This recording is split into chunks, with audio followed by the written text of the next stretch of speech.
درود شریف پڑھ اللہم صلی علی آل وعلی آل ابراہیم انک حمید مجید اللہم بارک وعلی آل کما بارکت علی ابراہیم.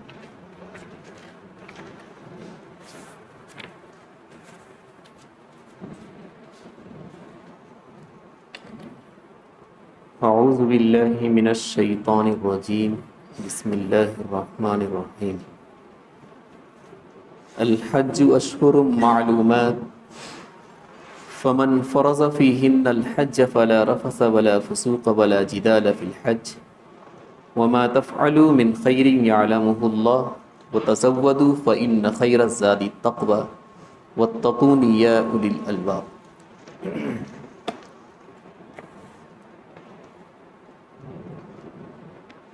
عمرہ کرنے کے لیے کوئی وقت متعین نہیں ہے.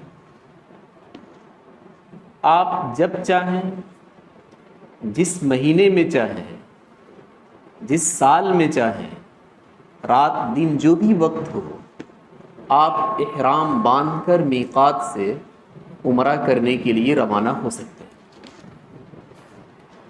لیکن حج کرنے کا وقت متعین ہے. ہر مہینے میں حج نہیں کر سکتے، بلکہ اس کے لیے قرآن کریم نے کچھ مہینے متعین کر دیے ہیں. وہ ہے شوال، ذی قعدہ اور ذی الحجہ کے 10 دن. اس کا مطلب یہ ہے کہ حج کرنے کا اگر احرام باندھنا ہو تو انہی مہینوں میں احرام باندھا جا سکتا ہے، اس سے پہلے نہیں. بلکہ فقہائے کرام نے یہاں تک لکھ دیا ہے کہ اگر شوال سے پہلے کسی نے حج کا احرام باندھ لیا، رمضان میں، شعبان میں، رجب میں یا اور جو مہینے، اس کا حج ہی نہیں ہوگا. البتہ امام ابو حنیفہ رحمۃ اللہ علیہ نے اتنی گنجائش دی ہے کہ حج تو ہو جائے گا لیکن کراہت سے خالی نہیں. تو حج کا احرام شوال میں باندھ سکتے ہیں، ذی قعدہ میں باندھ سکتے ہیں، ذی الحجہ میں باندھ سکتے ہیں. ان کے علاوہ کسی دوسرے مہینے کے اندر حج کا احرام باندھنا جائز نہیں ہوگا. اسی کو قرآن کریم نے بیان کیا، الحج اشہر معلومات.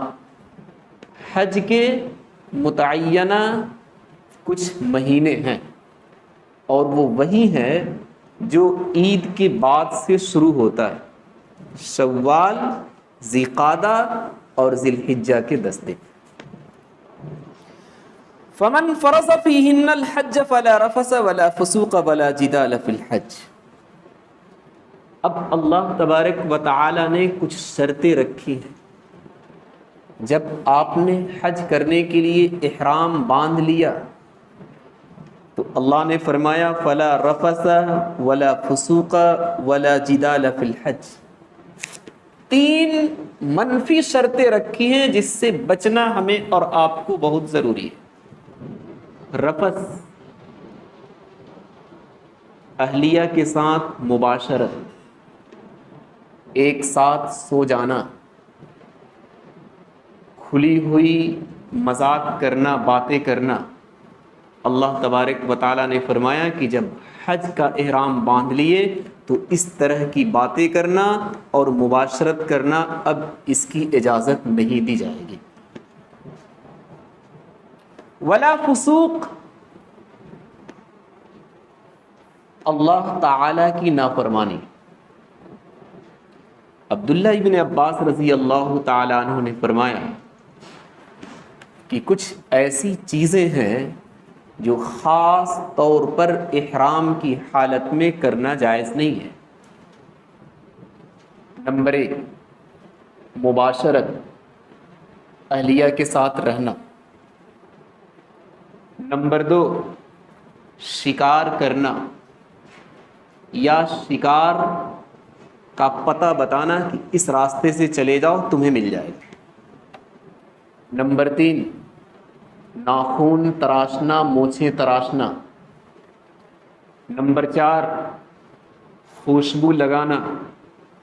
نمبر 5 سلے ہوئے کپڑے پہننا، البتہ یہ 5ویں شرط عورت کے لیے جائز ہے۔ نمبر 6 چھٹے نمبر پر یہ شرطیں لکھی گئی ہیں کہ اپنے سر کو ڈھانکنا، اس کی اجازت ہے۔ عبداللہ ابن عباس رضی اللہ تعالیٰ عنہ نے فرمایا کہ اللہ تبارک و تعالیٰ نے جہاں یہ فرمایا ہے کہ فسوق اور نافرمانی نہیں ہونی چاہیے احرام کی حالت میں، تو اللہ کی نافرمانی اور اس کی حکم کو توڑ دینا یہ تو ہر وقت ناجائز ہے، لیکن خاص طور سے احرام کی حالت میں ان 6 چیزوں سے آپ کو الگ رہنا ہوگا۔ تفسیر کے اندر بہت باریکی بات لکھی ہوئی ہے کہ قرآن کریم نے پہلے نمبر پر ایک شرط رکھی ہے، رفث، مباشرت جائز نہیں، بیوی کے ساتھ رہنا جائز نہیں حالت احرام۔ دوسری شرط لگائی فسوق، 6 چیزوں سے منع کر دیا جس میں مباشرت بھی آ گیا۔ مباشرت 6 چیزوں کے اندر آ گئی، لیکن اس کے باوجود بھی پہلے نمبر پر اسے الگ سے بیان کیا۔ فقہاء نے لکھا ہے کہ مباشرت یہ اتنی بڑی غلطی ہے کہ اگر کسی نے وقوف عرفہ سے پہلے کر لیا تو اس کا حج خراب، دم بھی دینا پڑے گا، اور پھر اس کی تلافی کی کوئی شکل نہیں، اگلے سال پھر حج پر آنا ہوگا، سارا بیکار۔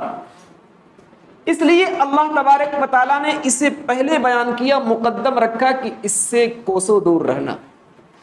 اگر یہ حرکت تو نے کر دی تو پھر سارا سفر تمہارا بیکار ہو جاوے گا، دم الگ سے لگے گا، اگلے سال پھر تمہیں پریشانی اٹھانی پڑے گی۔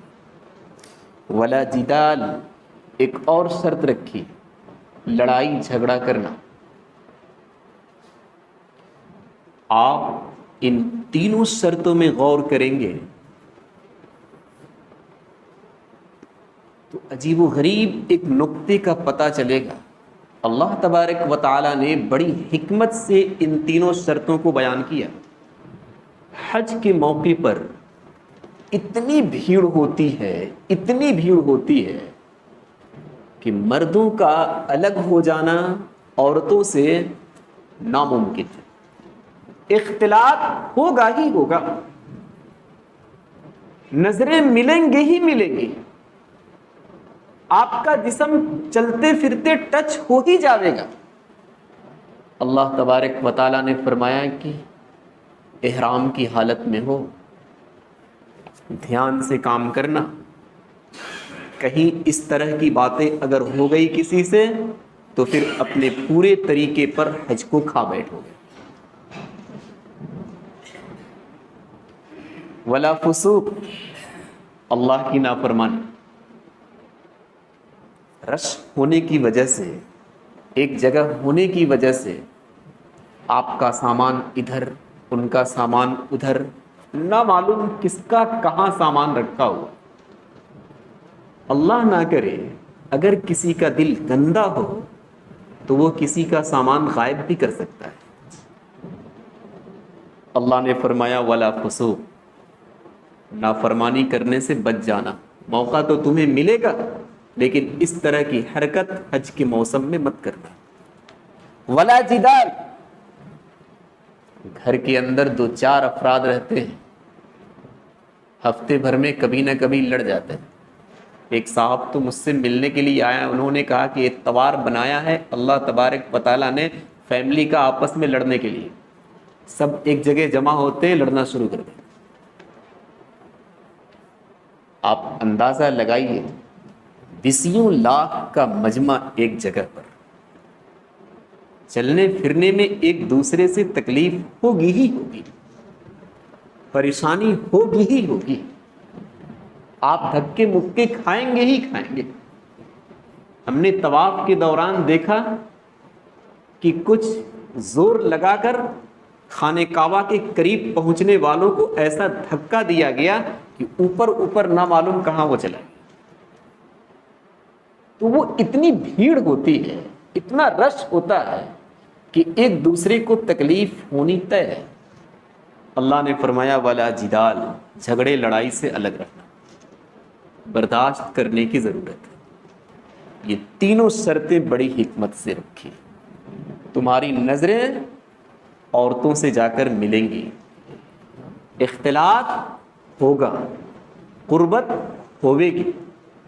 یہی تو وجہ ہے کہ آج تک سعودی حکومت نے حالت طواف میں مردوں کا اور عورتوں کا الگ کوئی جگہ متعین نہیں کر پائی. سب ایک ساتھ طواف کر رہے ہیں. یہ موقع تمہیں ملے گا, لیکن تم دور رہنا. اگر تم نے ایسا کر لیا تو پورا حج تمہارا خراب ہو جائے گا. فسوق نافرمانی کا بھی موقع ملے گا. تم دیکھو گے وہ فلاں ملک سے آیا ہے, وہ مالدار شخص ہے, ایسا سامان لے کر آیا ہے, ویسا سامان لے کر آیا ہے, اس کے پاس یہ ہے وہ ہے, چلو ہم اٹھا لیتے ہیں, ابھی تو وہ نہیں دیکھ رہا ہے. نہیں, ایسی حرکت مت کرنا. ولا جدال, آپس میں کچھ باتیں انبن ہو جاویں گی, ایک دوسرے سے ٹکراؤ ہوگا, لیکن جھگڑے کی نوبت پر مت آنا. وما تفعلوا من خیر یعلمہ اللہ, کرنا کیا ہے؟ اتنی رش کے باوجود, اتنی بھیڑ ہونے کے باوجود تمہیں کرنا وہ ہے جو اللہ تبارک و تعالی چاہ رہا ہے. وما تفعلوا من خیر یعلمہ اللہ, وہ اللہ کا ذکر کرو. جو کچھ تم خیر کرو گے, بھلائی کا کام کرو گے, اللہ تبارک و تعالی اسے جان رہا ہے. زیادہ تر ہمہ وقت آپ اللہ کے ذکر میں رہیں, اللہ کی وحدانیت میں لگے رہیں. کچھ نہیں آپ کو آ رہا ہے, سبحان اللہ کی تسبیح بیان کرتے رہیں, اللہ اکبر کی تسبیح بیان کرتے رہیں. حج تو اللہ تبارک و تعالیٰ نے اتنا آسان کر دیا ہے کہ ہے ہی کیا, بس آپ احرام باندھ لیں, وقوف عرفات کر لیں, آپ کا حج ہو گیا. یعنی جو حج کے اندر فرض تھا وہ ہو گیا, زیارت کر لیں, حج مکمل ہو گیا. اور بقیہ چیزیں سب واجبات کی قبیل سے ہیں, سنن کی قبیل سے ہیں. بہت آسان رکھا ہے. کسی بھی موقع پر آپ کو دعائیں یاد نہ ہو, کوئی حرج کی بات نہیں. آپ ذکر میں لگے رہیں, سبحان اللہ کی تسبیح بیان کریں, الحمدللہ کی تسبیح بیان کریں, اللہ اکبر کی تسبیح بیان کریں, تیسرے کلمات کی تسبیح بیان کریں. لیکن رفث, مباشرت, کسی کو دیکھنا برے ارادے سے, اور ایسی چوری چماری کرنا, اور ایسی لڑائی جھگڑے کی نوبت پر آ جانا, اللہ تبارک و تعالیٰ نے فرمایا کہ ذرا دیکھ لینا کہ تم کس حالت میں گزر رہے. یہ ہمارا احرام ہر وقت یاد دلاتا ہے کہ ایک کام کرنے سے پہلے تم دیکھ لینا کہ یونیفارم جو لگا ہوا ہے یہ کسی اور کام کرنے کے لیے نہیں لگا ہوا ہے, بلکہ وہ کام کرو جو اللہ تبارک و تعالیٰ کو راضی کرنے والا ہو اور اللہ کو خوش کرنے والا ہو. وما تفعلوا من خیر یعلمہ اللہ, جو کچھ تم خیر کا کام کرو گے اللہ اسے جان رہا ہے. وتزودوا فإن خیر الزاد التقوی, زمانے جاہلیت میں ہوتا یہ تھا کہ کچھ لوگ حج کے لیے نکل جاتے تھے, اور ان کا کہنا کیا تھا, بس کوئی ساز و سامان نہیں, کوئی ضرورت کی چیزیں لے جانے کی ضرورت نہیں ہے, اللہ پر بھروسہ کر لو, جسے ہم اور آپ کہتے ہیں توکل علی اللہ, اللہ پر بھروسہ کر لو, بس ہم چل رہے ہیں حج میں. پھر ہوتا کیا تھا, راستے میں اب انہیں ضرورت پڑتی تھی کھانے کی, پینے کی, تو اب وہ بھیک مانگنے پر اتر جاتے تھے. اللہ نے فرمایا وتزودوا, اپنا توشہ لے کر جاؤ. یہ کوئی توکل نہیں ہے کہ یہاں سے تم نکل گئے بغیر ساز و سامان کے اور راستے میں دوسروں کو پریشان کرنے لگے اور بھیک مانگنا شروع کر دیا. نہیں، یہ توکل نہیں. توکل اور بھروسے کا مطلب یا تو ہم لوگوں نے سمجھا ہی نہیں یا غلط سمجھ لیا. ہم لوگوں نے یہ سمجھ رکھا کہ بس کچھ نہ ہو، نیت یہ کر لو کہ اللہ ہے. نہیں، یہ توکل نہیں. توکل اور بھروسہ تو اسے کہتے ہیں کہ ایک کام کو کرنے کے لیے جتنے اسباب ہو سکتے ہیں ان سب اسباب کو ہم اپنا لیں، اس کے بعد کہیں کہ اب اللہ مالک ہے. بغیر اسباب کو اپنائے ہوں اپنے کام کو اللہ کے بھروسے چھوڑ دینا توکل کا معنی یہ ہے ہی نہیں. ہم یہی سمجھتے ہیں کہ بس اللہ کر دے گا. کیسے کر دے گا؟ پیٹ بھرنے کی ضرورت ہے، واقعتاً اللہ کھلاتا ہے. کیا اللہ نے ہاتھ پیر نہیں دیے؟ اسے تو مارنا پڑے گا نا. پہلے ہم اسے چلائیں، پہلے ہم ذریعہ تلاش کریں، اپنے آپ کو حرکت دیں، صبح و شام رزق کی تلاش میں رہیں، اس کے بعد اللہ کے حوالے کریں کہ اب ہماری خوراک کا مالک اللہ ہے. ویسے ہی گھر میں پڑے رہنا، ویسے ہی بیٹھ جانا اور یہ کہنا کہ ہم اللہ کے بھروسے ہیں، اللہ ہمیں کھلائے گا، تو نہیں. اللہ تعالیٰ نے تو موت اور حیات دونوں کو پیدا کیا. جس طریقے پر کھلا کر وہ آپ کو زندگی بخشتا ہے، ویسے ہی وہ نہ کھلا کر آپ کی موت کو بھی لے لیتا. ابراہیم علیہ السلام کو آگ میں ڈالا گیا.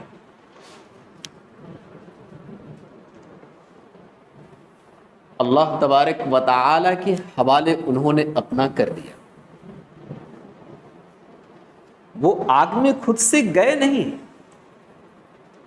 کہ چلو ہم پہلے ہی کود جا رہے ہیں، اللہ تبارک و تعالی ہے وہ ہمیں بچا لے گا. نہیں، دشمنوں نے انہیں ڈالا. اب انہوں نے دیکھا کہ اب یہاں بچاؤ کا کوئی راستہ نہیں ہے، ہم خود سے اس آگ کے اندر نہیں آئے. تب ابراہیم علیہ السلام نے فرمایا حسبنا اللہ، ہمارے لیے اللہ کافی ہے. اللہ تبارک و تعالیٰ کی وہاں اب مدد آئی کہ اللہ تبارک و تعالیٰ نے اس آگ کو حکم دیا یا نار کونی بردم و سلامن علی ابراہیم، اے آگ تم ٹھنڈی ہو جاؤ. صرف ٹھنڈ ہی نہیں بلکہ سلامتی کے ساتھ ٹھنڈ بن جاؤ. چونکہ جب ٹھنڈ زیادہ ہوتی ہے تب بھی آپ کو پریشانی ہوگی اور ٹھنڈ کم ہوئے گی تب بھی آپ کو پریشانی ہوگی. آپ کی یہ اے سی چل رہی ہے ایک نارمل طریقے پر، اگر زیادہ ہو تو پھر پریشانی ہوگی، کم ہے تو پھر وہ گرم کو کھا نہیں پائے گی. تو اللہ تبارک و تعالیٰ نے ایئر کنڈیشن اس آگ کو بنا دیا تھا کہ ابراہیم علیہ السلام کے بارے میں ایسا لگ رہا تھا کہ وہ آگ کے اندر نہیں بیٹھے ہوئے ہیں بلکہ ایک باغیچے کے اندر بیٹھے ہوئے ہیں. تفسیر کے اندر لکھا ہوا ہے کہ اللہ تبارک و تعالیٰ نے جس وقت آگ کو ٹھنڈی ہونے کا حکم دیا اس وقت دنیا کے جس کونے میں بھی کوئی آگ جل رہی تھی فوری طور پر وہ آگ بجھ گئی. اس لیے کہ تمام آگوں نے یہی سمجھا کہ اللہ کا حکم آ گیا، ہو سکتا ہے یہ میرے ہی لیے. آپ ذرا غور تو کریں کہ اللہ کی ایک مخلوق آگ کی شکل میں کتنی فرما بردار ہے. اللہ کا حکم آیا نہیں کہ وہ بجھ گئی. سب سے تو نافرمان ہم اور آپ ہیں. اللہ کا حکم آتا رہتا ہے، نہ معلوم کتنا گزر جاتا ہے، اس پر کوئی افسوس اور کوئی توجہ نہیں ہوتی. اللہ کی ایک مخلوق پرندے ہیں، وہ صبح خالی پیٹ ہو کر نکلتے ہیں اور شام تک اپنے پیٹ کو بھر کر واپس آتے ہیں. یہ عجیب و غریب کہانی ہے کہ دنیا کی جتنی مخلوقات ہیں ان ساری مخلوقات میں ہم ہی کمانے والے ہیں اور کما کر جمع کرنے والے، ٹھیک، اور ہم ہی بھوکے مرنے والے ہیں. یہ آج تک فلسفہ سمجھ میں نہیں آتا کہ کما بھی رہے ہیں اور بھوکے مر بھی رہے ہیں. بس اس کی ایک ہی وجہ ہو سکتی ہے کہ توکل علی اللہ کو ہم نے چھوڑ دیا ہے. ہم نے بالکل نظر انداز کر دیا ہے کہ اللہ کی ذات بھی ہے جو ہر وقت دیکھتی پھرتی رہتی ہے۔ حضرت ہاجرہ رضی اللہ تعالی عنہ ابراہیم علیہ السلام نے مکے کی وادیوں میں چھوڑا۔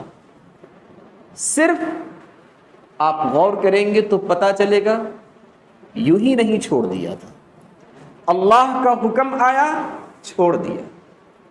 لیکن احادیث کا مطالعہ کرنے سے پتہ یہ چلتا ہے کہ ابراہیم علیہ السلام کے پاس جتنی وسعت تھی اپنی بیوی اور بچے کے انتظام کے لیے اتنا انتظام کر رکھا تھا، کھجور اور پانی دے رکھے تھے، اور جو بھی چھاونی ہو سکتی ہے ابراہیم علیہ السلام نے اس کا انتظام کر دیا تھا۔ ویسے نہیں کہ بس وادی کے اندر ہم نے چھوڑ دیا، اب توکل علی اللہ کر لو، اللہ پر بھروسہ کر لو، اللہ تمہیں زندگی دے دے گا۔ نہیں، جتنا ہو سکتا ہے اپنی زندگی کے لیے اسباب، اپنے کام کے لیے اسباب اتنا تو اختیار کرنا ہوگا، اس کے بعد ہم اللہ کے بھروسے اس کام کو چھوڑیں۔ اب جب وہ ختم ہوا کھجور، ایسی ہی پانی، تب جا کر حضرت ہاجرہ اور حضرت اسماعیل دونوں پریشان۔ اس واقعے سے بھی صاف پتہ چلتا ہے کہ صرف اپنے آپ کو اللہ کے بھروسے کر دینا اور کچھ نہ کرنا یہ کوئی بھروسہ اور یہ کوئی توکل نہیں ہے، بلکہ ہم نے تو اللہ کی نعمتوں کو گویا کہ ٹھکرا دیا، ہاتھ پیر دیے تھے اور نہ معلوم کیسے کیسے اعضاء دیے جو کروڑوں نہیں اربوں روپے خرچ کرنے کے باوجود بھی ہم ان اعضاء کو حاصل نہیں کر سکتے تھے۔ آپ اندازہ تو لگائیے، میں نے بھی اس سے پہلے ایک واقعہ آپ کو سنایا تھا کہ ایک عیسائی شخص پہاڑ کی چوٹی پر ایک کمرہ بنوایا کہ اس میں صرف اور صرف اللہ کی عبادت کرنی۔ 400 سال تک نمازیں پڑھتا رہا، روزے رکھتا رہا۔ جب اس کا انتقال ہوا تو اللہ تبارک و تعالی نے اس سے فرمایا فرشتوں جاؤ اسے جنت میں لے کر چلے جاؤ میرے فضل کی وجہ سے۔ لیکن اس شخص کو اپنی عبادت پر غرور تھا، اس نے کہا کہ فضل کی وجہ سے نہیں بلکہ میری عبادت کی وجہ سے۔ اللہ تبارک و تعالیٰ نے فرمایا کہ نہیں، فضل کی وجہ سے۔ اس نے کہا کہ نہیں، 400 سال میں نے عبادت کی ہے، عبادت کی وجہ سے۔ اللہ نے فرمایا فضل کی وجہ سے جاؤ۔ اس نے کہا کہ نہیں، عبادت کی وجہ سے جاؤ۔ اللہ تبارک و تعالیٰ نے فرشتے کو حکم دیا کہ اس کی ساری عبادت کو جمع کرو۔ 400 سال کی عبادت جب جمع کی گئی، اللہ تبارک و تعالیٰ نے فرمایا کہ میری نعمتوں سے اس کا موازنہ کرو، میری نعمتوں کے مقابلے میں یہ عبادت کتنی ہے۔ صرف فرشتے نے آنکھ کی نعمت کو لیا جو ہمیں اور آپ کو اللہ تبارک و تعالیٰ نے دے رکھی، اور آنکھ پر جو 2 پتلیاں لگی ہوئی ہیں کہ کبھی بند ہو جاتی ہیں کبھی کھلتی ہیں، فرشتوں نے آنکھ کو نہیں، آنکھ کی پتلیوں سے 400 سال کی عبادت کا موازنہ کیا۔ موازنہ کرنے کے بعد فرشتے نے فرمایا اللہ تعالیٰ سے کہ تیری نعمتوں کا کیا، جو آنکھ پر 2 پتلیاں لگی ہوئی ہیں ان دونوں پتلیوں کے برابر بھی یہ 400 سال کی عبادت نہیں۔ ویسے ہم بھروسے کر لیں گے؟ نہیں، اللہ نے دیے ہیں ہمیں اور آپ کو وہ استعمال کرنا پڑے۔ آنکھ بند کر کے ہم مسجد سے نکلیں گے اللہ کا بھروسہ کر کے کہ ہم گھر پہنچ جائیں گے، پھر تو یہ اللہ کی نعمت کی ناقدری ہو گئی کہ اللہ تعالیٰ نے آنکھ جیسی نعمت دی اور ہم اسے استعمال نہیں کیے اور دوسروں کو پریشان کرتے ہوئے خود کو بھی نالے میں ڈال دیا۔ یہ کوئی اللہ پر توکل نہیں کہا جاوے گا، یہ اللہ پر بھروسہ نہیں۔ آپ صلی اللہ علیہ وسلم ہجرت کر کے جب جا رہے تھے تو دشمنوں سے خطرہ محسوس ہوا تو ابو بکر کے ساتھ غار ثور میں چلے گئے، چھپ جاؤ۔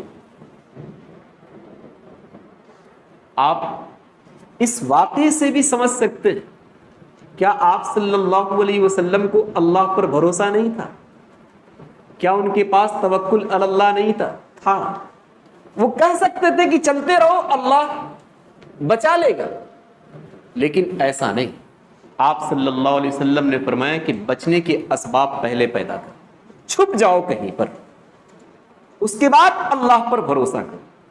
اندر جانے کے بعد بھی کئی سوراخ موجود تھے، کیا آپ صلی اللہ علیہ وسلم کو اللہ پر بھروسہ نہیں تھا؟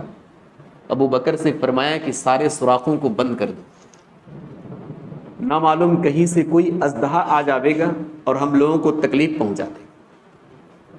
بند کر دیا، اپنے کپڑے کو پھاڑ پھاڑ کر سارے سوراخوں کو بند کیا۔ لکھا ہے کتابوں کے اندر کی تمام کپڑے استعمال کرنے کے باوجود بھی ایک سوراخ رہ گیا، تو ابو بکر رضی اللہ تعالیٰ عنہ نے وہاں اپنا پیر لگا دیا کہ یہاں سے کوئی نہ آنے والا وہیں سے تھا۔ سانپ آیا اور ابو بکر کے پیر کو ڈس دیا۔ الغرض اس واقعے سے صاف پتہ چلتا ہے کہ پہلا اپنا انتظام ہونا چاہیے، اسباب کو اختیار کرنا پڑے گا، اس کے بعد معاملات کو اللہ کے حوالے کرنا۔ اب اللہ کا کرنا کیا ہوا؟ غار اور اس پہاڑ کے دروازے کو اللہ تبارک و تعالیٰ نے یوں ہی نہیں چھوڑ دیا، اس لیے کہ دشمن جھانک کر پتہ لگا سکتا تھا کہ اس کے اندر ہے کون۔ اللہ تبارک و تعالیٰ نے کبوتری کو، اللہ تبارک و تعالیٰ نے پہلے مکڑیوں کو حکم دیا کہ یہاں اپنا جالا تان دو، جالا تن گیا۔ اب جب جالا تن جاوے گا کسی دروازے میں تو آپ کو کیا لگے گا؟ کیا اس کے اندر آدمی گھسا ہے؟ قرآن کریم کے 21ویں پارے کے اندر لکھا ہوا ہے کہ جتنے گھر ہیں جس مخلوقات کے، سارے گھروں میں سب سے کمزور گھر کس کا ہے؟ مکڑیوں کا۔ اللہ تبارک و تعالیٰ نے مکڑیوں کا جالا تن دیا۔ دشمنوں نے دیکھا کہ اس میں کیا آدمی گھس پائے گا، اس میں تو مکڑیاں کا جالا ہے، یہ انتظام کر دیا۔ یہ سارا انتظام پہلے ہو جائے، پہلے اسباب کو ہم اختیار کر لیں جہاں تک قدرت اور طاقت ہو، تب اس کے بعد ہم کہیں کہ اب یہ میرا معاملہ اللہ کے حوالے۔ ہمیں پڑھنے کا وقت ملتا ہے، ہم پڑھتے نہیں ہیں، اور پھر ہم یہ تلاش کرتے ہیں کہ ہماری نوکریاں کیوں نہیں لگ رہی ہیں۔ نہیں، پہلے تو ہمیں محنت کرنی پڑے گی، پہلے تو جھیلنا پڑے گا، پہلے تو کچھ تکلیفیں سہنی پڑے گی، تب جا کر اس کے بعد اللہ کے حوالے کرنا ہوگا، تب ہو سکتا ہے کوئی معاملہ حل ہو جائے۔ ورنہ یوں ہی اگر اسباب کو اختیار کیے، اپنے معاملے کو اللہ کے حوالے کر دیا، تو یہ سمجھا جاوے گا کہ اللہ کی نعمتوں کی آپ نے ناشکری کی اور اللہ کے بارے میں آپ نے غلط سوچ اختیار کیا، یہ کوئی توکل علی اللہ نہیں۔ وَتَزَوَّدُوا فَإِنَّ خَيْرَ الزَّادِ التَّقْوَىٰ۔ اللہ تبارک و تعالیٰ نے زمانے جاہلیت کی اس عادت کو ختم کیا۔ یہ کون سی عادت ہے؟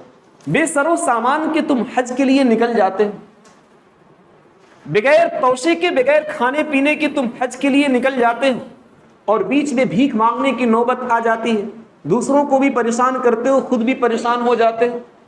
یہ کوئی اصول نہیں ہے۔ وَتَزَوَّدُوا، جتنی ضرورت کی چیزیں ہو سکتی ہیں تمہارے لیے، ان ساری چیزوں کو تم لے کر جاؤ، سب لے کر جاؤ، لیکن اس کے ساتھ ساتھ ایک اور سبق ساتھ میں رکھنا، فَإِنَّ خَيْرَ الزَّادِ التَّقْوَىٰ، بہترین توشہ اور بہترین ضرورت کی چیز تقویٰ ہے۔ ایسا نہ ہو کہ دوسروں پر نظر رہے کہ وہ تو اچھا لے کر آیا ہے، وہ تو یہ لے کر آیا ہے، اتنے انتظامات کے ساتھ آیا ہے۔ نہیں، اللہ تبارک و تعالیٰ نے جو انتظام آپ کو کرنے کو دیا ہے، آپ اپنے طور پر انتظام کر لیں اور پھر تقویٰ اختیار کریں کہ جو اللہ نے دیا ہے وہی سب کچھ ہے، دوسروں پر نظر رکھنے کی کوئی ضرورت نہیں۔ وَاتَّقُونِ يَا أُولِي الْأَلْبَابِ، اور اللہ تعالیٰ نے فرمایا کہ مجھ سے ڈرو اے عقل مندو۔ سبحان اللہ۔